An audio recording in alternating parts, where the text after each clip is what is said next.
बहुजन समाज कब तक न्याय के लिए तरसेगा? अब तो बहुजन नेता भी नहीं है सुरक्षित। अब कौन रोकेगा बहुजन समाज पर हो रहे अत्याचार को? क्या बहुजन नेता होने का खामियाजा भुगत रहे हैं आर पांडियन? क्या भाजपा सरकार में बहुजन समाज नहीं है सुरक्षित? बहुजन नेता आर पांडियन पर बार बार हमला हो रहा है और प्रशासन उनकी सुरक्षा को लेकर गंभीर नजर नहीं दिख रहा। पांडियन पर जानलेवा हमला पहली बार नहीं हुआ है। इससे पहले भी आर पांडियन की गाड़ी पर हमला कर उन्हें मारने की कोशिश की जा चुकी है। राष्ट्रीय भीमसेना पार्टी के राष्ट्रीय अध्यक्ष आर पांडियन पर अज्ञात लोगों द्वारा प्राणघातक हमले को लेकर अभी तक रहस्य बना हुआ है। आर पांडियन कहते हैं कि जिन लोगों को पुलिस ने गिरफ्तार किया है वह लोग उन पर हमला करने वाले में से है ही नहीं। आखिर पुलिस ने किन निर्दोष लोगों को पकड़ा है और तुरंत जमानत पर छोड़ भी दिया? पुलिस की इस कार्यशैली पर राष्ट्रीय भीमसेना पार्टी के राष्ट्रीय अध्यक्ष आर पांडियन लगातार सवाल उठाकर अपने लिए न्याय की मांग कर रहे हैं। पांडियन का कहना है कि वह अभी तक यह भी नहीं जान पाए हैं कि उनके ऊपर हमला क्यों और किसने कराया है। साथ ही पांडियन का यह भी कहना है कि उन पर साजिश रचकर हमला करने वाले लोग हैं जिन्हें पुलिस बचा रही है। गौर करने वाली बात यह है कि पुलिस ने 2 हमलावरों को गिरफ्तार किया था जिन्हें जमानत पर रिहा भी कर दिया गया है। आर पांडियन पर हुए हमले को लेकर उन्होंने आज प्रेस कॉन्फ्रेंस की। आइए देखते हैं क्या कहा आर पांडियन ने।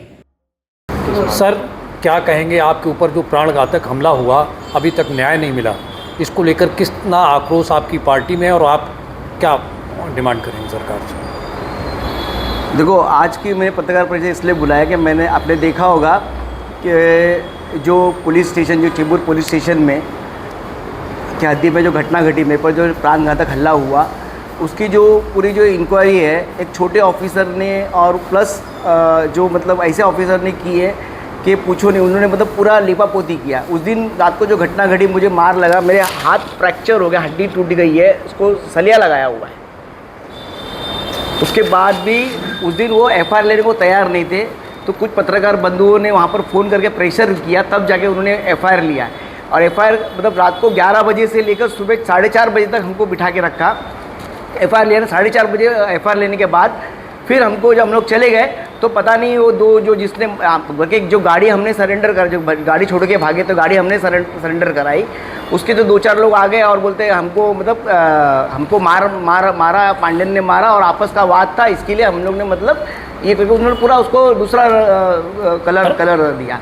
एक्चुअली मेरा बोलना ये है कि ये जो घटना घटी ये पूरी तरह से मतलब षड्यंत्र, मतलब प्लानिंग करके जो एक जो अपना ये जो कदम संतोष रामचंद्र कदम है, एक पुलिस ऑफिसर है जिसने 2022 में इलीगल डिटेंशन किया था, उसका मुद्दा पूरे इंक्वायरी पेंडिंग है, प्लस हाईकोर्ट में पिटीशन पेंडिंग है। वो यहाँ पर इस लेवल इधर काम कर चुका है, इस पुलिस स्टेशन का अच्छा सेटिंग है। और ये जो काम सुपारी लेके सचिन वाजे का है, ये दूसरा सचिन वाजे पुलिस खाते में संतोष कदम, ये इस तरह उसका ऑलरेडी पहले भी उसमें बहुत सारे आरोप लगे, कहीं कहीं क्या क्या किया है। तो ये चाहता है कि मतलब उससे पूरा एविडेंस के खिलाफ है, तो ये कहीं ना कहीं मैटर ये होगा तो उसकी नौकरी पे जाएगा या तो उसको नौकरी तो बर्खास्त किया जाएगा। उस दिन जब मेरी घटना घटी, उस दिन मैं पुलिस स्टेशन में था, तो उसको पूरे कमिश्नर ऑफिस से वहाँ से फ़ोन आ रहे थे, किसको, लोकल ऑफिसर को, जो दूसरा मनोज करके जो है उसको फ़ोन कमिश्नर ऑफिस से आ रहे थे।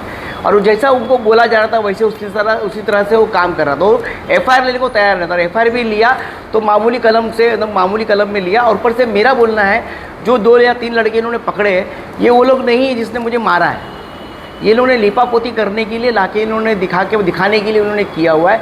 और मेरा मुद्दा ये है कि जो घटना घटी इसके पीछे मेन इंटेंशन क्या था, वो मुझे क्यों मारना चाहते थे, वो तथ्य निकालना है। वो छोड़ते हुए इन्होंने क्या कर दिया, क्रॉस कर दिया, बोलते चल के जा रहा था, धक्का लग गया और हमने आर पांडियन को मार दिया। इस तरह का इन लोग लिपापोती करके इसको मतलब पर्दा डाल। सर, जिस अधिकारी पर आप आरोप लगा रहे हैं उस अधिकारी के खिलाफ आपने क्या कोई शिकायत वरिष्ठ जिस अधिकारी के खिलाफ जो आपने मैं कंप्लेंट कर रहा हूँ, वो अधिकारी के खिलाफ अपने हाई कोर्ट में पिटीशन पेंडिंग है। और ऑलरेडी उनकी इंक्वायरी इधर आरसीएफ में एसीपी के पास है, जो हमको बुलाते ही नहीं है। हमने लेटर भी दिया है कि एसीपी को, कि आरसीएफ में जो एसीपी को, भाई हमको बुलाओ, हमको इन्वेस्टिगेशन करना है, हमारा जो एविडेंस हमने लगाया उसके बारे में आप ये करो करके। तो उसके लिए कोई बुलाते ही नहीं है। हम लोग जा के थक गए। आज टाइम नहीं है, कल आओ, परसों आओ, इतना क्या अर्जेंट है, इस तरह की उनकी बातें रहती हैं।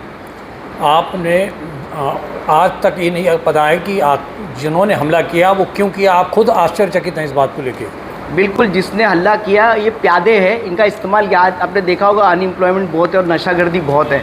आजकल आप किसको भी पैसा दोगे तो कोई भी काम करने को होता है। ये षड्यंत्र करके, इनका इस्तेमाल करके मेरे तरफ मतलब प्राणघातक हमला कराया है। और जो लोग मुझे मारना जो आए उनका कोई रोल नहीं है, मतलब उनको मुझसे कोई इंटरेस्ट ही नहीं है। वो जो कुछ किया है, जो ऊपर से जो उनको जो पैसा देके जो उनके आका ने कराया उन्होंने किया है। आप एक राष्ट्रीय स्तर की एक पार्टी आपने बनाई, उसके आप अध्यक्ष हैं, और इस तरह से पुलिस की कार्रवाई निष्क्रिय रूप से, तो कैसा लगता है कि कानून व्यवस्था को लेकर? देखो, कानून व्यवस्था तो चरमराई हुई। आपने देखा, देखो पहले भी मैंने बहुत सारे मुद्दे उठाए, तो कहीं ना कहीं मैं हमेशा जब भी मुद्दा उठाता है तो पुलिस व्यवस्था या का जो व्यवस्था है, अपनी जो सिस्टम है, कहीं ना कहीं मुझे दबाने के लिए कुछ ना कुछ करती है। लास्ट टाइम भी उन्होंने मेरे अच्छा खासा गरीबों का प्रोजेक्ट था, उसकी खिलाफ वो मुझे आरोप किया और मुझे उसको प्रोजेक्ट को बंद करा। उसमें मुझे 8 महीने घसड़ दी, क्योंकि मैं बार के खिलाफ जा रहा था। सिस्टम बार के खिलाफ मेरा तेज आंदोलन चल रहा था, बहुत फर्क पड़ रहा था। तो बार माफियाओं ने मिलकर वो कांड किया जिसके अंदर ये इन्वॉल्व है।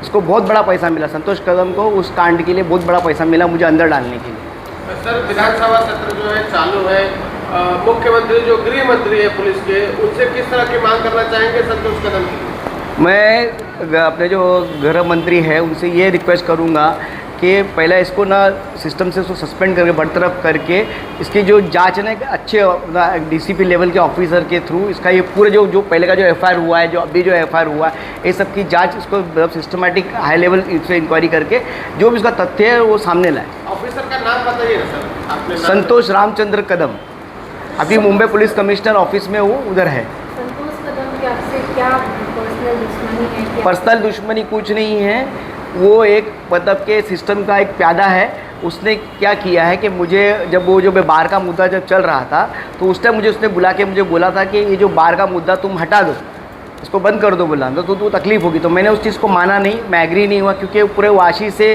कुछ जो वाशी से जो कुछ ऑफिसर्स थे, वाशी का बहुत बड़ा ये था, तो आते थे इधर मिलते थे, तो यहाँ से उनको कुछ उनकी सब सेटिंग हुई, ये भी मतलब उनका जाना है। तो क्या हुआ उस टाइम, उनका क्या आपस में साठे लोटे हुए कि उस टाइम उन्होंने ये मुझे बोला कि भाई पांडन ये सब तो बाहर के मुद्दे से दूर रहे तो वो तकलीफ़ में आएगा। तो मैंने एग्री नहीं किया। तो फिर इन्होंने अपना घर का कुछ कंप्लेंट थे उठा के, उस कंप्लेंट के अंदर उसने एफआईआर बना के मुझे 25 तारीख को अरेस्ट किया, 25 तारीख को उठा लिया और मुझे डिटेक्शन 26 तारीख का दिखाया, पूरा एक दिन बाद। वो सब पूरा एविडेंस मैंने जमा किया, पूरे एविडेंस एक इसका एविडेंस है जमा किया। इसका ट्रांसफ़र हो गया है 24 अप्रैल को, और ये इधर 26 अप्रैल को एफआईआर लिख रहा है, उसका विक्रोल में ट्रांसफ़र। वो सब पूरा आरटीआई से मैंने इन्फॉर्मेशन निकाल के पूरा एप्लीकेशन मैंने डाला हुआ है। कोर्ट में भी आपने देखा, हाई कोर्ट में भी ऐसा है ना कि पैसा देके डेट आगे पीछे कर सकते हैं। अभी हमने डेट डाल के एप्लीकेशन डाला, पिटीशन, उधर जब डेट आता है तो डायरेक्ट रीच नहीं होता, डायरेक्ट 90 नंबर 60 नंबर ऐसा होता है कि रीच ही नहीं होता।